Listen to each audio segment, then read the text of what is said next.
Facebook কিংবা টেলিগ্রামে হাফেজা বা আলেমা নামধারী কোনো মার্জিত প্রোফাইল দেখে কি আপনি তাকে অন্ধভাবে বিশ্বাস করে ফেলেন? আমাদের ধর্মীয় আবেগ আর সরল বিশ্বাসকে পুঁজি করে একদল অসাধু চক্র এখন মাঠে নেমেছে। অভিযোগ উঠেছে একটি বিশেষ গোষ্ঠীর কিছু ব্যক্তি ছদ্মবেশে মুসলিম পরিচয় ধারণ করে আমাদের তরুণীদের টার্গেট করছে। তাদের মূল লক্ষ্য হলো বিশ্বাসের সুযোগ নিয়ে বিভ্রান্তি ছড়ানো এবং সামাজিক ও ধর্মীয় মূল্যবোধের উপর আঘাত হানা। একটু ভাবুন তো, যে মানুষটিকে আপনি আপনার দিনী ভাই বা পথ প্রদর্শক মনে করছেন, পর্দার আড়ালে সে হয়তো সম্পূর্ণ ভিন্ন কোনো পরিচয়ের অধিকারী, যারা মুসলিমদের ঈমান নষ্ট করা এবং তাদের সামাজিকভাবে লজ্জিত করার হীন উদ্দেশ্যে ছদ্মবেশ ধরছে। তারা এখন এতটাই ধূর্ত যে কেবল বিশ্বাস অর্জনের জন্য নিজের শরীর এবং পরিচয় পর্যন্ত বদলে ফেলার নাটক করে। বিয়ের নামে বা সম্পর্কের নামে এরা মেতে ওঠে এক ভয়ানক খেলায়, যেখানে লক্ষ্য থাকে কেবল আপনার ইজ্জত নিয়ে ছিনিমিনি খেলা। আজ আমরা উন্মোচন করব এই ডিজিটাল প্রতারকদের গোপন কৌশল। ভিডিওটি শেষ পর্যন্ত দেখুন, কারণ আপনার একটু অসতর্কতা আপনার সারা জীবনের কান্না হয়ে দাঁড়াতে পারে। ডিজিটাল প্রতারণা আমাদের সমাজের সব থেকে বড় দুর্বলতা। ধর্মীয় আবেগকে ব্যবহার করছে।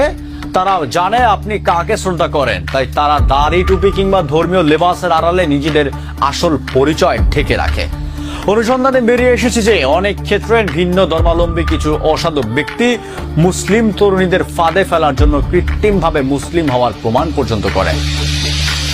তারা বিশ্বের প্রতিশ্রুতি দিয়ে আপনার জীবনের প্রবেশ করে এবং যখনই তাদের আসল উদ্দেশ্য অর্থাৎ আপনার ঈমান এবং সম্মান লুণ্ঠন করা শেষ, অমনি তারা পরিচয় বদলে উধাও হয়ে যায়।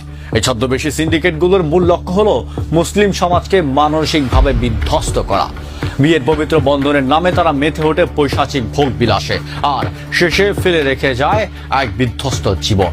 এরা কেবল অপরাধী নয়, এরা সমাজের শান্তি নষ্টকারী এক বিষাক্ত চক্র। আমার বোনদের বলছি, খুব মনোযোগ দিয়ে শুনুন। অনলাইনে কারো বায়োডাটা কিংবা প্রোফাইল পিকচার দেখে কাউকে নিজের জীবনের সাথে জড়িয়ে নেওয়ার কথা ভাবা হবে আপনার জীবনের সব থেকে বড় বোকামি। মনে রাখবেন, শয়তান এখন ইবাদতকারীর লেবাসে আপনার স্মার্টফোনের ওপাশে ঘাপটি মেরে বসে আছে। প্রোফাইলে বড় বড় ধর্মীয় কথা মানে সে বড় পরহেজগার, এমনটা ভাবা বন্ধ করুন। যে পুরুষ বিয়ের আগে আপনার গোপনীয়তা দাবি করে কিংবা বাহ্যিক লেবাসের আড়ালে আপনার ঈমান নিয়ে ছিনিমিনি খেলতে চায়, সে যে পরিচয় হোক না কেন, সে আপনার শত্রু। ঈমান এবং আমলের পবিত্রতা কেবল ফেসবুকে দেখানো ছবিতে নয়, বরং মানুষের সব চরিত্রে থাকা ডিজিটাল এই যুগে কাউকে বিশ্বাস করার আগে হাজারবার ভাবুন। আপনার একটি ভুল ছবি বা একটি মুহূর্তের দুর্বলতা আপনার সারা জীবনের কান্না হয়ে দাঁড়াতে পারে।